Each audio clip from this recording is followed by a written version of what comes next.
চট্টগ্রাম কোথায় ওনার বাড়ি আমি জানি না, উনি নাকি জামাতের নেতা। কিসের নেতা? খেয়াল করবেন, উনি জামাতের নেতা। উনি, আমি নিজে যেটা দেখছি সেটা বলতেছি, উনি বলতেছে সাবধান আমি শাহজাহান চৌধুরী। ইনি বলতেছে সাবধান আমাকে যে না চিনে তার বাড়ি ঠিকানা মাটির নিচে। খেয়াল করেন, তিনি বলেছেন আল্লাহ সিদ্ধান্ত নিয়ে নিয়েছে আবার জামাতকে ক্ষমতায় পাঠাবে। জোরে কন্যা নাউজুবিল্লাহ। এই বক্তব্য 100% কুফরি। কারণ আমি আগেই বলেছি আল্লাহ কোনো কিছু করতে হলে সিদ্ধান্ত নিতে হয় না, আল্লাহ বলে কোন হয়ে যাও, ফায়াকুন হয়ে যায়। কথাকে বুঝে আসছে?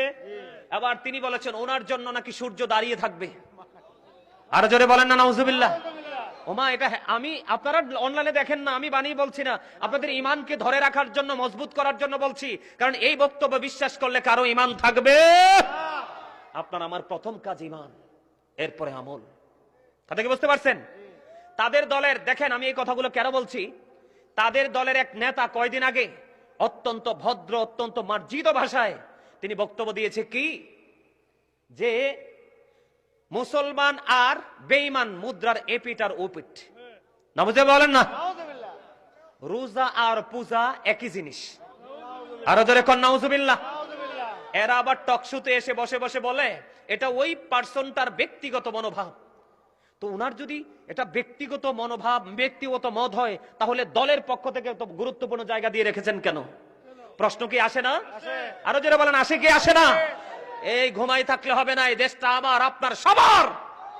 একজন আপনার আমার বাচ্চাকে নষ্ট করে দিবে, ইমানকে চুরি করে নিয়ে যাবে, আপনি আমি চুপ করে বসে থাকবো? কথা বলেন না কেন?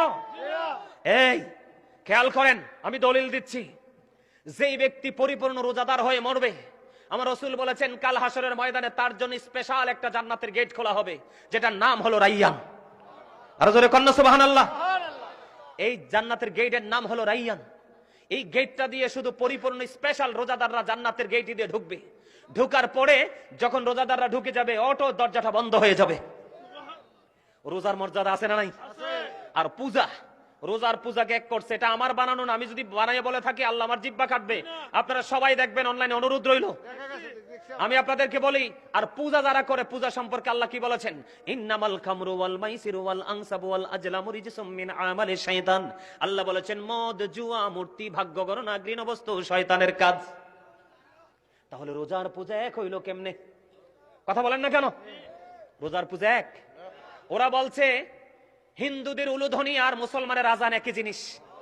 নাউজুবিল্লাহ বলেন না কেন?